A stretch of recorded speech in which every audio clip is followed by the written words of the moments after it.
Hello दोस्तों, नमस्कार। स्वागत है आप सभी का educational study point YouTube channel पे। तो देखिए दोस्तों, एसएससी सीएचएसएल एग्ज़ाम 2023 कंटिन्यूस आपके एग्ज़ाम चल रहे हैं। आज आपके 3 अगस्त का फर्स्ट शिफ्ट का एग्ज़ाम खत्म हो चुका है। तो 3 अगस्त फर्स्ट शिफ्ट एग्ज़ाम में जितने भी आपके जीके, जीएस और करंट अफेयर से रिलेटेड एग्ज़ाम में क्वेश्चन बने हैं, उन सभी प्रश्नों का बिल्कुल 100% सही व सटीक उत्तर के साथ एग्ज़ाम एनालिसिस आपको इस वीडियो में देखने को मिलेगा। तो आज जिन भी दोस्तों का 3 अगस्त फर्स्ट शिफ्ट में एग्ज़ाम था, वो सभी साथी इस वीडियो में ध्यान से अंत तक बने रहिएगा। वीडियो पसंद आने पर वीडियो को लाइक, शेयर और चैनल को सब्सक्राइब करना मत भूलिएगा। चलिए दोस्तों, फर्स्ट शिफ्ट एग्जाम एनालिसिस को अपने शुरू करते हैं। तो चलिए दोस्तों, वीडियो को अपने शुरू करते हैं। 3 अगस्त फर्स्ट शिफ्ट में पहला क्वेश्चन आपसे पूछा गया कि पंडित रविशंकर किस वाद्य यंत्र से संबंधित है। बात करते हैं पंडित रविशंकर की, तो ये एक भारतीय सितार वादक थे। ठीक है, सितार वादक और संगीतकार थे। तो सितार वादक इस क्वेश्चन का बिल्कुल राइट आंसर था। वह 20वीं शताब्दी के उत्तरार्ध में उत्तर भारतीय शास्त्रीय संगीत के सबसे प्रसिद्ध प्रतिपादक बन गए।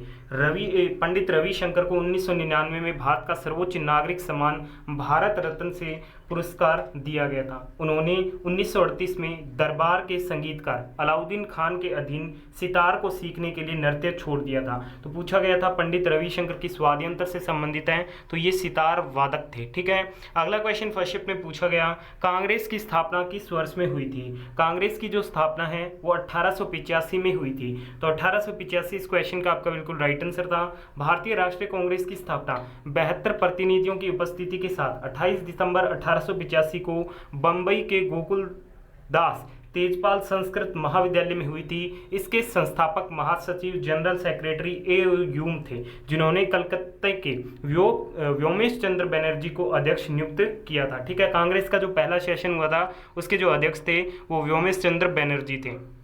अगला क्वेश्चन पूछा गया, ई शक्ति योजना किससे संबंधित है। तो ये छत्तीसगढ़ की योजना है और ये क्या है, ट्रेनिंग देने से संबंधित है। ठीक है, महिलाओं को ट्रेनिंग देने से ये क्या है, संबंधित है, प्रशिक्षण से ये संबंधित है। अगला क्वेश्चन पूछा गया, संविधान का अनुच्छेद 22 किससे संबंधित है। संविधान का जो अनुच्छेद 22 है वो संबंधित है आपके मनमाने ढंग से गिरफ्तारी और नजरबंदी के खिलाफ अधिकार से संबंधित है। ठीक है, मनमानी गिरफ्तारी और नजरबंदी के खिलाफ ये सुरक्षा प्रदान करता है अनुच्छेद 22, जो कि इस क्वेश्चन का आपका राइट आंसर था। अगले क्वेश्चन में आपसे पूछा गया कि अंतरराष्ट्रीय अहिंसा दिवस कब मनाया जाता है। देखिए दोस्तों, जो अंतरराष्ट्रीय अहिंसा दिवस है ये 2 अक्टूबर को मनाया जाता है, गांधी जी की जयंती पर। ठीक है, तो अंतरराष्ट्रीय अहिंसा दिवस का राइट आंसर रहेगा आपके 2 अक्टूबर। चलिए बढ़ते हैं अगले क्वेश्चन की ओर। अगला क्वेश्चन पूछा गया कि रामकृष्ण परमहंस का दूसरा नाम क्या था। तो रामकृष्ण परमहंस का जो वास्तविक नाम था वो था गदाधर चट्टोपाध्याय। तो गदाधर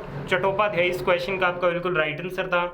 अगले क्वेश्चन में पूछा गया कि संविधान का अनुच्छेद 54 किससे संबंधित है। तो संविधान के अनुच्छेद 54 के अनुसार भारत के राष्ट्रपति का चुनाव एक निर्वाचक मंडल द्वारा किया जाता है, जिसमें संसद के दोनों सदनों और सभी राज्यों की विधानसभाओं, केंद्र शासित प्रदेश पुडुचेरी और राष्ट्रीय राजधानी दिल्ली के निर्वाचित सदस्य शामिल होते हैं। तो ये राष्ट्रपति के चुनाव से रिलेटेड है आर्टिकल 54, जो कि इस क्वेश्चन का आपका राइट आंसर था।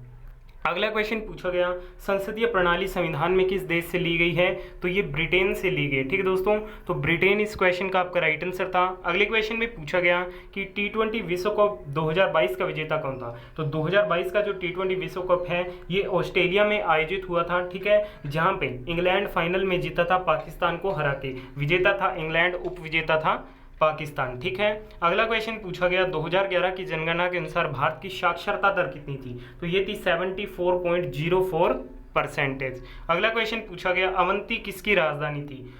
अवंती की बात करें तो ये दक्षिणी अवंती, जिसकी राजधानी महिष्मती थी। ठीक है, तो ये उज्जैन की थी। ठीक है, जो कि आपका राइट आंसर था। अगला क्वेश्चन पूछा गया, साक्षी मलिक कितने वर्ग में कुश्ती लड़ते हैं। देखिए दोस्तों, उन्होंने 2016 के ग्रीष्मकालीन ओलंपिक में 58 किलोग्राम वर्ग में कांस्य पदक जीता और पदक जीतने वाली पहली भारतीय महिला पहलवान बनी। तो ये 58 किलोग्राम वर्ग में क्या कुश्ती लड़ती हैं, जो कि इस क्वेश्चन का राइट आंसर था। और शिफ्ट में पूछे गए सभी क्वेश्चनों का एनालिसिस कर लिया। वीडियो को यहाँ तक देखा, धन्यवाद। पसंद है लाइक और शेयर जरूर।